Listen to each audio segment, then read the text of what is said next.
Maman mise yo pesa d'abord oya biso na application ya Congo parce que yo lelo za ko représenter ba avocat ya Congo na kati la Congo na makambo ezali koleka kuna na ndenge management ya mboka ya Congo ekolekelaka eske bokonzi ya mboka na Congo eza ko mériter etosama parce que Bible ezali ko recommander yango mama mise. Papa Zambwana ezali mwa kilo ba makambo lelo mais tokomeka kaka papa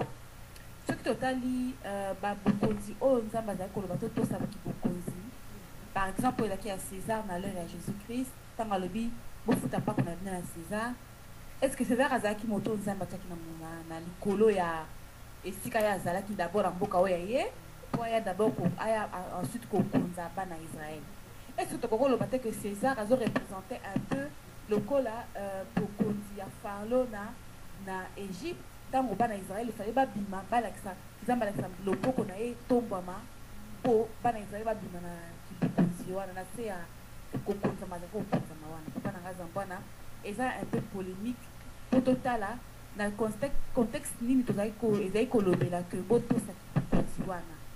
tozali komona que bana Israël tango batongaki ba pyramide tango baki ba esclave na Égypte nzamba ya kotomba loboko na ye na nzela ya Moïse aya kobimisa bango alobaki nini nayoki kolela bana na nga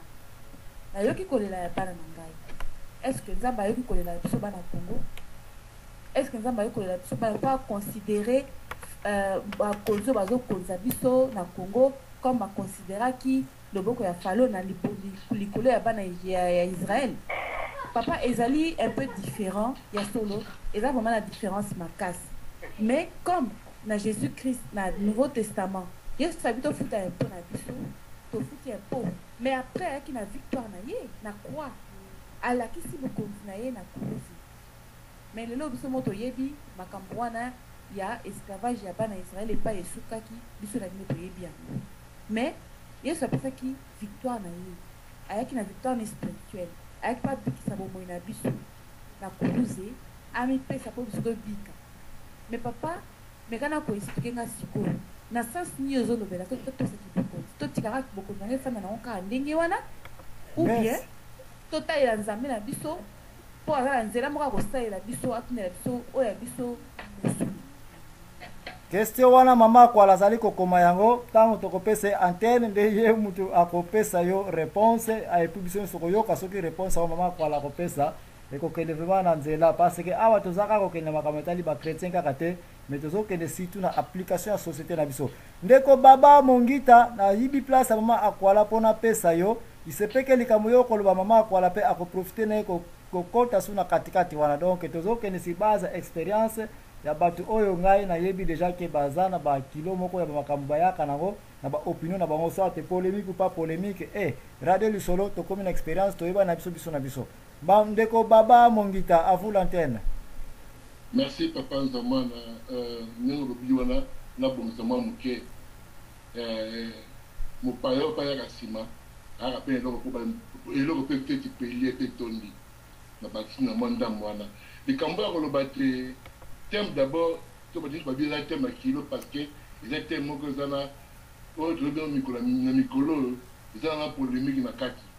eza vi mibale ezali na kati wana lisolo eza na vi mibale ya bonzambe na vi ya mboka bonzambe eza eloko mosusu mboka mpe eza eloko mosusu me kati na kati ya mathématique omona ke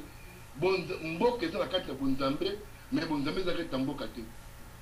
soko oluki wana to na signe ya mathématique omona ke non A est inclus dans B et B n'est pas inclus dans A. Signification wana okende nango na ndenge moko te eza na bato mosusu bagizaka mokili bazalaka na bonzambe te kati na ntango kolela ya bato mama lobi na ntango kolela ya bato kolela ya bato esanganaki ebele ekende epa ya nzambe mais na ndasi na nsima omona mpe kino jésus ye wana azokende likolo na kufa bato ebele babi ke la voix du peuple c'est la voix de Dieu wana mpe omoni te eza susu maloba yango te mpona zongo na nsima loba te voilà ke ntono otosa moto kotosa moto ne bandeko nyonso balobi wana ebanda nandi bango kitoko moto oyo kotosa azali abraham ntaka azokende na mwana nini likolo na ngomba azokende baserviteur na ye ya bino esukeli awa papa makambo eza ndenge ebele limite ya bato mpe ezalaka limite mpe ya mabele mpe ezalaka limite mpe ya ebale mpe ezalaka limite mpe ya bomoi ya moto ezalaka olobi ke opesi lisesi nobi te nzube akoti na bokonzi ta akoti na bokonzi na bokonzi azalaki wana mbula te esengaki balongola ye mpona kozonga na kati ya moto balongola ye moto wana esengaki te bato bavandaki liboke bazalaki kolipapa nzambe mpo nini bamonaki ke yo lobi ke nzete wana eza nzube fleur na ye eza nzube donc moya ya kosimela nzoto ezalaki te esengaki bakoka force moko force ya bonzambe mpo te elongola ye mais na kati na yo sikoyo to olobi ke vala mokonzi ya congo eza différent mpo nini ADN ezali te akitani nini yebani te mais mwana oyo olobi ya bible wana azali ke mwana ya tata wana abotaki na mwana mosusu mpo ADN na ye ezalaki mais ADN oyo lelo eza te papa mpo nini koloba te vola lokola soso oyo kenga libata paso limaki na ye obeki mpe so obenga mpe soso yake libata soso azalaka te pesa ekombo moko ata libata mutaporta liki na ye azalaka kombo na ye papa na okende na mozino mingi te mpo olobi te ozala mwa nzunga bato bomesana tika kosolola emneti mopayapa ejaka apetaka mpe lipa ndako elie papa kanisa malamu lilobo teme eza kitoko mais eza teme moko polémique soki moto ya bakasi te asolomoki oyo kaka moto ayebi onange te ake kota 3 mètre aglisse ameli mai papa azongisa ngo mokila mokili mpo likambo wana eza ya mopanzi wana te eya te mo kitoko ya kofungola nzumbu oyo na ndenge ebele ya kitoko eza koleka mwa mokelaki na ngongo wana nabandi pembeni soki nakobakisali na kokota merci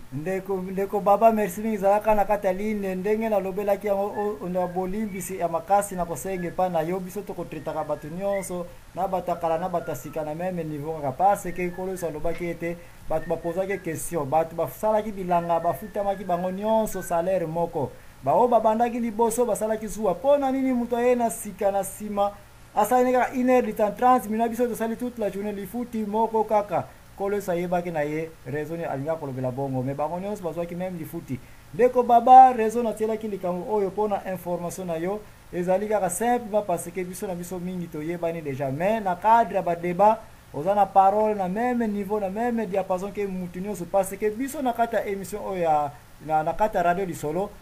ba émission na biso tosalaka biso te bato toza na valeur nango me bino bato boyaka koparticipe nde bato boanimaka banini biso ozaka bacoordinateur ka mpona koyeba estce kote toza kokenda eza ya bongo to eza bongo te epuis totikeli bato bajuge me bino participation na bino boza na 80% ya biso eza kaka 20%. toyaka awa mpona koforce bato te toza mpe mpona baquestion kaka te me na opinion na baquestion nyonso tokosangisaka na bongo nakotisi epai ya mama akwala na banza mama akwala bamakambo ebele elobameli awa yo nano olobi te donc oza na minute ebele utilize yango na ndenge okoki mpo okota na makambo etali bokonzi nyonso ya mboka tosa yango mama akwala avulantene. Merci papa Zambwana mokonzi ya mboka tosa yango ngai nakotosa ntango nakotanga nature ekolakisanga nini maintenant ntango nabandi kotanga nature nakomona ke Tunisie na Égypte elakisi nga ke bango basili mindoki te batelemi bango nyonso wana basi na mibali e bakimisi baprésident nature ekotalisanga bongo ekotalisanga kapasité ya bato oyo ayebi oyo basosoli oyo batelemi epuis bakimisi baprésident na mindoki te nature ekotalisanga bongo jésus christ akoloba bino nature ekotalisanga ntango ngai nabandi kotala nature ya sikoyo nakoloba wi soki moto azali na kati ya spiritualité na ye parce que c'est pas du tout ya koloba kaka spiritualité spiritualité ezali ntango yo moko omiyebi yo moko na kati na yo et que oyebi bacapacité na yo oyebi bacompétence na yo ti wana spiritualité ena soki yo oyebi bacompétence na yo oyebi bacapacité na yo oyebi bacapacité na yo telemi olobi nga na kosala eloko oyo osali maintenant mpona nini mpo nga nakenda kotanga naye na kati ya bible mpona nga nasala eloko nga mpona komona na biso oyo nasokokolakisanga système oyo ezali mabe juste nga moko nazomona ngo naza miso naza système oyo ezali mabe donc soki nazali naanalyse que système politique oyo ezali mabe nga moko mpe na kotelema mpona koloba ke tolingi yango te ou bien nalingi yango te c'est aussi simple est-ce que nazali na besoin kokenda kosala analogie na makambo oyo jésus christ ayaka koloba na baromain politique ya kala oyo ya ye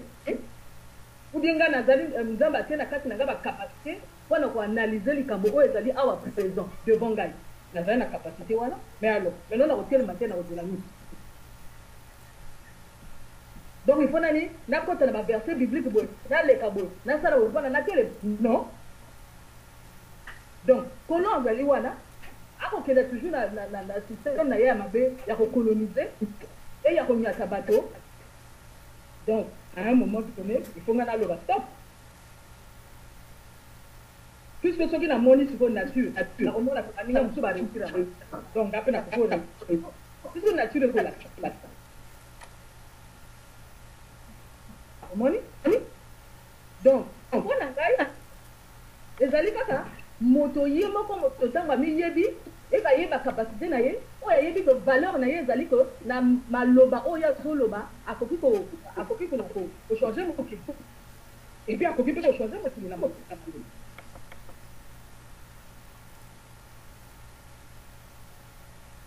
donc na makambo oyo ozomona oyo politique ndeko desfe tia micro no na pause la kopesa baretour ndeko desfe na studio tiela biso micro na pause moke kuna donc na makambo oyo tozomona na politique ekosala ke moto nyonso efakanisa abanda sikoyo koanalyse politique wana akomona ke na nsima wana ezali nini ezali système oyo ezali déjà en place depuis kala oyo toujours bakoluka nini ke bato baévolue te bato bakenda mosika te omoni donc ezali aussi simple que ça na kati na yo moko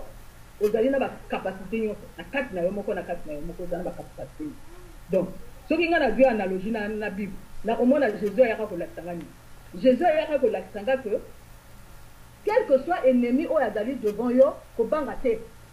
eloko jésus ayaka kolakisanga ngo avec quel que soit ennemi oyo azali devant yo ozali na bastratégie ebele et que nzambe azalaka toujours na yo oyo yo okoki koréussir donc ntango yo obandi stratégie moko esimbi te ochange stratégie ochange tactique ezali te ke yo obandi stratégie moko esimbi te wapre obandi kolela non okwei oke nsima oanalyse lisusu ochange stratégie ochange nzela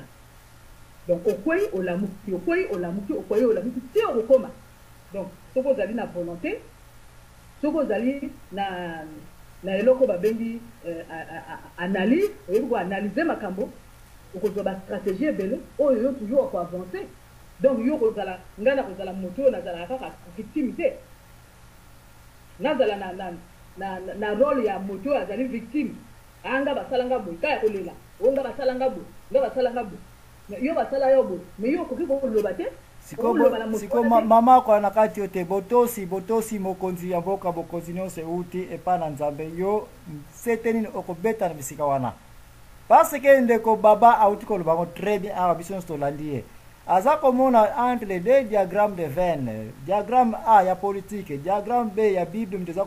kotinda respecter bokonzi ya mboka ye amoni intersection moko te oyo azali kopesa na ka ya Congo par exemple que oko wako tosa mokonzi ya mboka parce que alandeli par exemple na galbi Abimeleke bayeba na ekutu mboka auta voilà pourquoi ko même ko tosa mama muke azaki 50-50